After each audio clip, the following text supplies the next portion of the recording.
Bonjour et encore bienvenue sur ma chaîne, je suis Dolly Lambamou Palace. Nous sommes toujours avec notre grand thème sur la famille et aujourd'hui nous allons parler de pré-fiançailles et les fiançailles.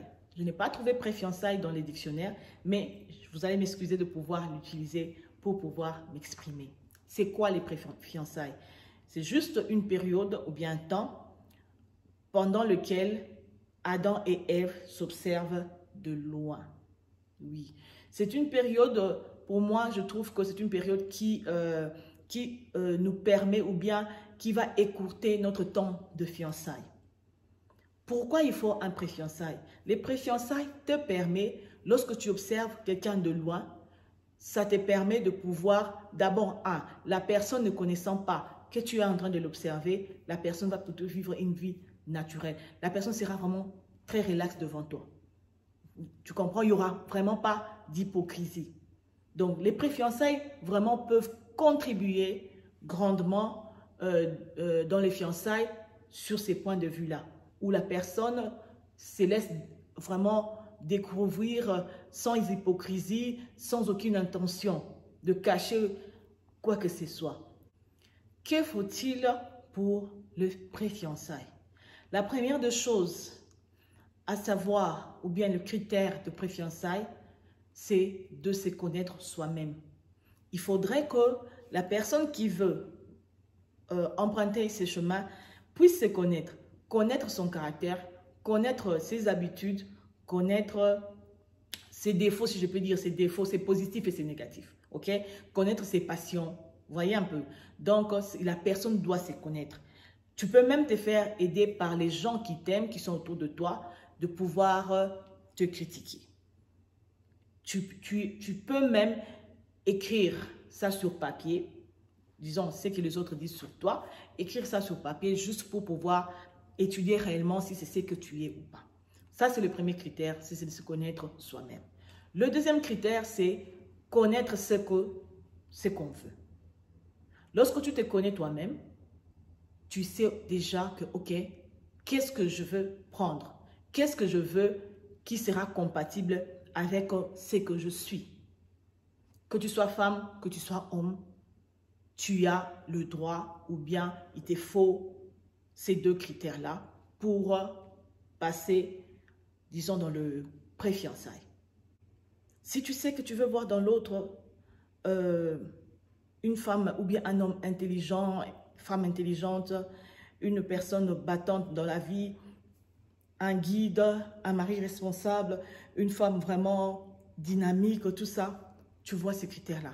Tu veux une femme ambitieuse, tu veux une femme stupide, tu veux un homme pas très intelligent, irresponsable, c'est toi qui vois maintenant. Parce que tu connais ce que tu veux, tu y es, il te sera facile de savoir ce que maintenant tu veux.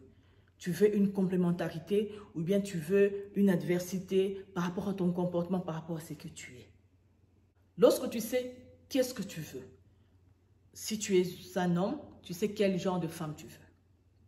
Et puisque le pré-fiançailles, c'est une observation de loin, donc c'est-à-dire que tu vas approcher la personne et observer ce que cette personne te donne. Est-ce que c'est bon pour toi? Vous voyez, c'est compatible déjà à ce que toi tu y es parce que tu te connais déjà toi-même. Si tu aimes les femmes réservées, tu aimes les femmes qui parlent beaucoup, donc tu peux observer comme ça. Dans les pré-fiançailles, ce n'est pas les fiançailles, ce n'est pas un engagement. Ok? Donc c'est-à-dire que tu peux être, disons, avoir autour de toi 3-4 personnes que tu es en train d'observer. 3-4 filles, 3-4 garçons que tu es en train d'observer pour voir qu'est-ce qui fait vraiment, disons, où est-ce que tu peux trouver les critères que tu veux. C'est l'avantage du pré-fiançailles. Ce n'est pas un engagement, tu peux t'en détacher anytime parce que tu ne fais aucune déclaration. C'est juste un temps pour toi de comprendre est-ce que vraiment je peux m'engager avec cette personne dans le fiançailles. Est-ce qu'il y a une chance que nos fiançailles puissent réussir et aboutir au mariage? Si tu es une personne déjà colérique, tu ne peux pas aller faire les pré-fiançailles avec une femme colérique, à moins que c'est ce que tu aimes. Parce que il y aura une incompatibilité terrible. Donc, dans les préfiançailles, tu vois déjà les critères lointains, les critères que tu penses que tu pourras tolérer, des critères que tu penses que tu vas développer à mieux le connaître dans les fiançailles. Donc, si tu as 10 critères et que tu vois dans la personne qui a déjà plus de 5 critères, je pense que tu peux aller pour le fiançailles. Il y a un autre critère qui, je néglige un peu, c'est le critère des sentiments. Dans les préfiançailles, il est préférable de ne pas avoir des sentiments amoureux. Pourquoi? Parce que les sentiments amoureux, ça nous blind, ça nous rend des fois aveugles, ça nous empêche d'avoir un bon jugement. Nous perdons des fois la lucidité. Ce n'est pas mal d'avoir ça, mais pour moi, je me dis déjà, comme c'est les préfiançailles, il faudrait peut-être éviter cela. Vous voyez, il faut éviter n'importe quel engagement, éviter n'importe quel, disons, donner de l'espoir à quelqu'un et tout ça, non. Parce que tu peux facilement te détacher et blesser la personne, ok? Donc pour moi, c'est quelque chose qu'il faut éviter. Les sentiments, mais il faut plutôt travailler avec le cerveau. Parce que pour moi, je dis que ce n'est pas important. Pourquoi? Parce que lorsqu'on retrouve dans l'autre ce qu'on veut, je pense que l'amour va naître. C'est à ces moments-là qu'il faudra passer aux deuxième étape qui sont les fiançailles. Ok, donc le critère être amoureux dans les pré-fiançailles, ce n'est pas un critère vraiment que je conseille, ou bien c'est un critère tapant très important pour pouvoir trouver l'être avec qui tu veux passer ta vie. Ici, j'aimerais quand même parler d'un critère qui, pour moi, pendant longtemps, les gens ont négligé ça, ou bien jusqu'aujourd'hui, nous négligeons toujours. Mais il s'est fait que j'ai trouvé dans la Bible, c'est un critère qui s'est répété. Ok? C'est le critère physique. Et ces critères physiques-là, j'ai retrouvé cela beaucoup plus chez les hommes. C'est aussi valable pour les femmes, mais dans la Bible, j'ai retrouvé ça beaucoup plus chez les hommes. Alors, nous allons lire dans 2 Samuel 11, verset 2. Un soir, David s'éleva de sa couche et, comme il s'est promené sous le toit de sa maison royale, il aperçut de là une femme qui s'est baignée et qui était très belle des figures. Bathsheba, la mère de Salomon. Ce qui avait attiré David, c'était la beauté de Bathsheba. Ce n'était pas l'intelligence ou la sagesse de Bathsheba. Donc, c'est-à-dire quelque part, David avait une faiblesse pour le critère physique. Vous voyez un peu, comme je dis, l'attraction, ou bien c'est que quand je dis, la Bible dit que dans Genèse 24, les deux deviendront une seule chair. Il ne parle pas de deux deviendront, il y aura un seul cerveau, bien intellectuel. Vous voyez un peu. Donc, pour interagir physiquement, il faut qu'il y ait une attraction. Pour qu'il y ait une attraction, il faut aimer. Vous voyez ce qui se trouve devant vous. Ok. Nous allons encore lire dans Esther 1, 10 à 11. Le roi demanda d'amener en sa présence la reine Vashti pour montrer sa beauté au peuple, car elle était belle des figures. Si on lit un peu plus haut, on dira que la reine Vashti avait la couronne, mais le roi ne l'a pas appelée pour montrer sa couronne. Le roi l'a appelée pour que Vashti montre sa beauté. Pour le roi, il tenait à la beauté extérieure, il tenait au physique. Pour lui, c'était c'est comme une fierté. J'ai une belle femme et je veux que les gens voient que j'ai fait un bon choix. Voyez un peu. Donc, c'est comme ça. On dirait que quand nous parcourons la Bible, le critère physique, c'est un critère qui est quand même un critère tapant pour les hommes. Mais je pense que les gens négligent cela un peu, peut-être par hypocrisie ou peut-être par peur d'être jugés. Mais si le critère physique a beaucoup de valeur dans ta vie, don't jump it. Ne loupe pas ça, ne fais pas semblant parce que tu as trouvé une femme intellectuelle, une femme entrepreneuse comme tu veux, parce que ton physique ne va pas interagir avec son entrepreneuriat.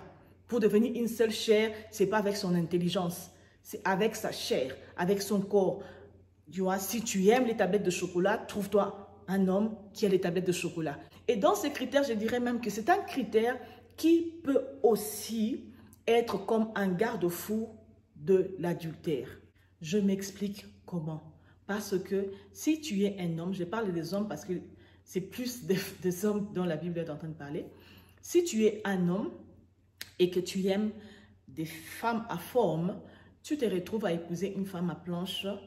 Donc, c'est-à-dire que l'attirance va vraiment beaucoup se passer dans la tête. Ok? Pendant que la psychologie nous dit que l'homme, c'est quelqu'un qui sexuellement fonctionne avec ses yeux. Donc, il faudrait que tu apprécies, mon Dieu, ce que tu aimes. Donc, ce que tu vois, disons. On dit que l'homme fonctionne avec les yeux. L'homme aime ce qu'il voit. Ok? Donc, pour moi, je trouve que c'est un critère important. Quand je dis que ça peut être un garde-fou, c'est-à-dire que si tu aimes les femmes à forme et que si tu as épousé une femme à forme, donc tu ne vas pas paniquer devant une autre femme à forme. Tu seras serein, tu seras comme le roi. Disons que ça, c'est ma vachi. Ma vachi, je l'aime comme ça. Elle peut exhiber pour moi ses formes, sa beauté telle que je l'aime. Donc, c'est-à-dire que c'est déjà, pour moi, je trouve que c'est un garde-fou. Ou si tu aimes des femmes claires, ne va pas épouser une femme noire si tu n'en es pas confortable. À moins que tu trouves qu'elle a beaucoup plus de critères tapants, que tu trouves que tu dois l'épouser. Voyez un peu. Donc, mais je pense qu'il faudrait un peu faire attention à ces critères-là physiques. Je sais que ça, pour les femmes, c'est un critère un peu quand même négligeable, très négligeable même chez la femme. Mais chez l'homme, ne faisons pas semblant, ce n'est pas un critère qui est vraiment négligeable comme chez la femme.